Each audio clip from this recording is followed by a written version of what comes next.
Hi friends, welcome to మన చందమామ కథలు. ఈరోజు మరొక మంచి కథతో నేను మీ ముందుకు వచ్చాను. ఈ కథ జూన్ 1976లో ప్రచురితమైంది. కథ పేరు పచ్చళ్ళ జాడి. ఆలస్యం చేయకుండా కథలోకి వెళ్ళిపోదాం. అనగనగనగనగనగా వరిగద అనే రాజ్యంలోని చక్రపురం అనే ఊళ్ళో శ్రీగుప్తుడు అనే ఒక ధనవంతుడైన వర్తకుడు ఉండేవాడు. అతనికి అపూర్వ వస్తువులంటే చాలా సరదా. అపూర్వ వస్తువులు అంటే యాంటిక్స్. ఆ సరదా కొద్దీ వాటిని ఎంత డబ్బైనా పోసి కొనేవాడు. ఆ సంగతి తెలిసి ఎందరో వర్తకులు అలాంటి వస్తువులు తెచ్చి అతనికి అమ్మేవారు. అతను కూడా అటువంటి వస్తువులు ఎక్కడున్నా తెచ్చి తనకే అమ్మాలని చెబుతూ ఉండేవాడు. ఒకసారి ఒక వర్తకుడు శ్రీగుప్తుడి వద్దకు వచ్చాడు. అతను ఎన్నో అపూర్వమైన వస్తువులను చూపించాడు. శ్రీగుప్తుడు వాటన్నిటినీ కొన్నాడు. అన్నీ కొనడం అయిపోయాక వర్తకుడు శ్రీగుప్తుడితో, నా దగ్గర మరొక అపూర్వమైన వస్తువు ఉందండి. అయితే నేను దాన్ని అమ్మదలుచుకోలేదు. ఎన్నో అపూర్వ వస్తువులు సేకరించిన మీ దగ్గర కూడా ఇలాంటి వస్తువు లేదు తెలుసా అన్నాడు. శ్రీగుప్తుడికి ఆ వస్తువు ఏదో చూడాలన్న కుతూహలం కలిగింది. అతను తనకు ఆ వస్తువుని ఒక్కసారి చూపించమని వర్తకుడిని అడిగాడు. శ్రీగుప్తుడి కోరిక ప్రకారం ఆ వర్తకుడు తనతో తెచ్చిన ఒక పెట్టెను తెరిచి అందులోంచి ఒక పచ్చళ్ల జాడి తీశాడు. ఆ జాడి చాలా అద్భుతంగా ఉంది.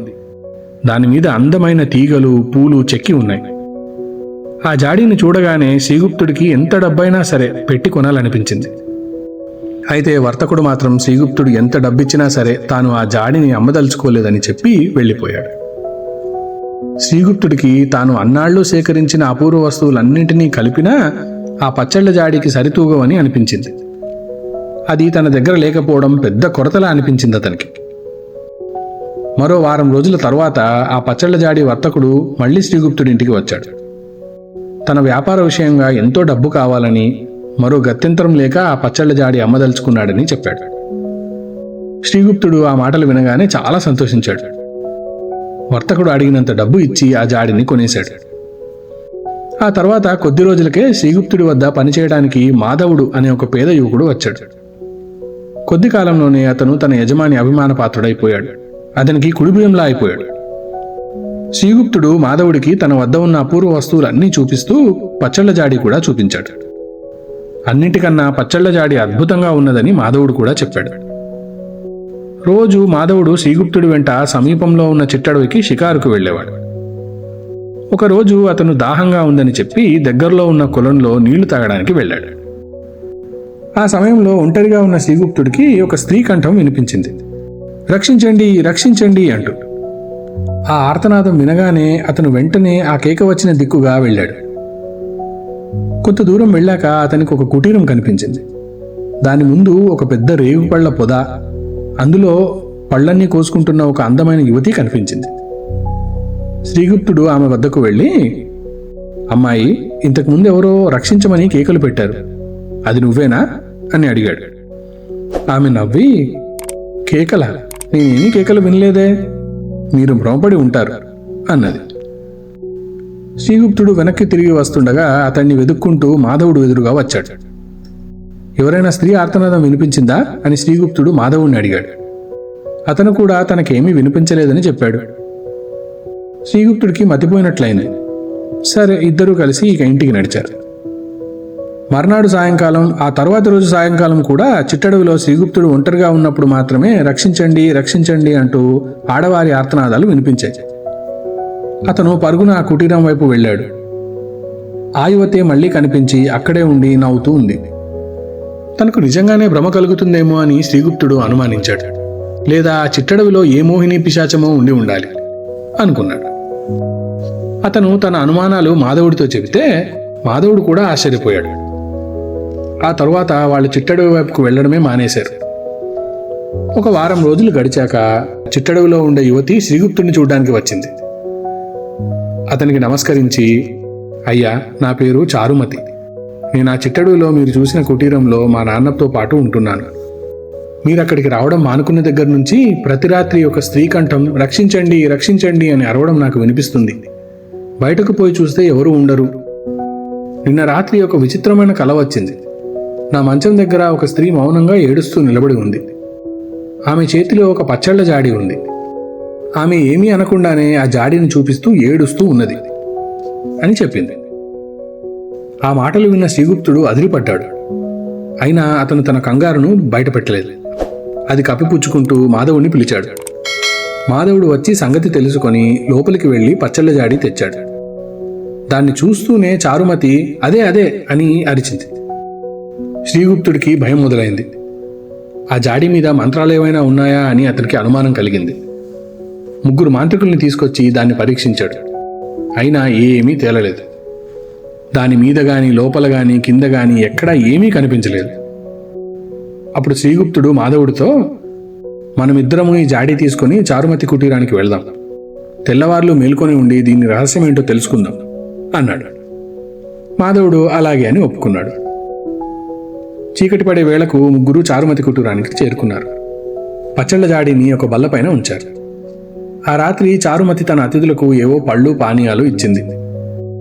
అర్ధరాత్రి దాటే వేళ వరకు ఎంత ఆపుకున్నా ఇక నిద్ర ఆగలేదు శ్రీగుప్తుడికి. అప్పటికే చారుమతి మాధవుడు ఇద్దరూ పడుకుండిపోయారు. శ్రీగుప్తుడికి తెలివి వచ్చేసరికి బాగా ఎండెక్కిపోయింది. అతను తన చుట్టూ ఉన్న వారిని చూసి ఆశ్చర్యపోయాడు. అతనికి మాధవుడు చారుమతి ఇద్దరే కాక రాజభటులు, పచ్చళ్ల జాడి వర్తకుడు, అంతకు ముందు తనకు అపూర్వ వస్తువులు అమ్మిన వారు, మరో 2-3 పెద్ద మనుషులు అంతా అక్కడ కనిపించారు. ఇది మాత్రమే కాకుండా తాను సేకరించిన అపూర్వ వస్తువులలో కొన్ని ఆ కుటీరంలో ఉండడం గమనించాడు శ్రీగుప్తుడు. ఏం జరుగుతుందో శ్రీగుప్తుడికి ఎంత ఆలోచించినా అంతు చిక్కలేదు.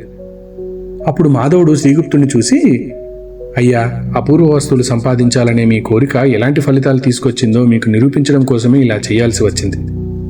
నేను మగధ రాజ్యాధికారుల్లో ఒకడిని. రాజ్యంలో చాలామంది ధనవంతులు, పండితులు తమ వద్ద ఉన్న అపూర్వ వస్తువులు ఎవరో దొంగిలిస్తున్నారని తరచుగా వచ్చి చెప్పసాగారు. అందుకు తగ్గట్టుగా రాజభవనంలో పచ్చళ్ల జాడి కనపడకపోయేసరికి నేను విచారణ ప్రారంభించాను. అపూర్వ వస్తువులు కొనడం మీ సరదా. అయితే దాన్ని అమ్మడానికి వచ్చిన వారు ఈ పెద్ద మనిషి ఇళ్లలో నుంచి వస్తువులను దొంగలించి మీకు అమ్మారు. మీరు ఈ వస్తువులు ఎక్కడి నుంచి వచ్చాయో కనుక్కోకుండా కొనడం వల్ల వీళ్ళు విచ్చలవిడిగా దొంగతనాలు చేస్తున్నారు అన్నాడు. శ్రీగుప్తుడికి బాధ, అవమానం రెండూ కలిగాయి. దాంతో అతను తన దగ్గర ఉన్న అపూర్వ వస్తువులన్నింటినీ మాధవుడికి అప్పగించాడు. మాధవుడు వాటిలో దొంగిలించబడ్డ వస్తువులన్నీ వాటి యజమానులకు అందజేసి తక్కిన వాటిని ప్రభుత్వం వారి ప్రదర్శనశాలలో ఉంచమని ఏర్పాటు చేశాడు. శ్రీగుప్తుడు తన సరదా వల్ల డబ్బు నష్టమే కాక మరే లాభమూ లేదని గ్రహించి అప్పటి నుంచి తన వ్యాపారం పట్ల శ్రద్ధ చూపించాడు. దాంతో అతని వ్యాపారం మంచిగా సాగి అతను గొప్ప ధనవంతుడయ్యాడు. చూసారా ఫ్రెండ్స్, మంచి కథ కదా. మనలో కూడా చాలా మందికి ఇటువంటి అలవాట్లుంటాయి. హిందీలో షౌక్ అంటారు, ఇంగ్లీష్లో హాబీ అంటారు. చాలామందికి ఇట్లాంటి విలువైన వస్తువులు సేకరించడం ఒక హాబీ. అటువంటివే కాకుండా మరిన్ని విచిత్రమైన హాబీస్ కూడా చాలామందికి ఉంటాయి. అయితే ఆ హాబీ వల్ల ఎవరికైనా నష్టం జరుగుతుందేమో అనేది మనం ఒక్కసారి ఊహించుకోగలగాలి.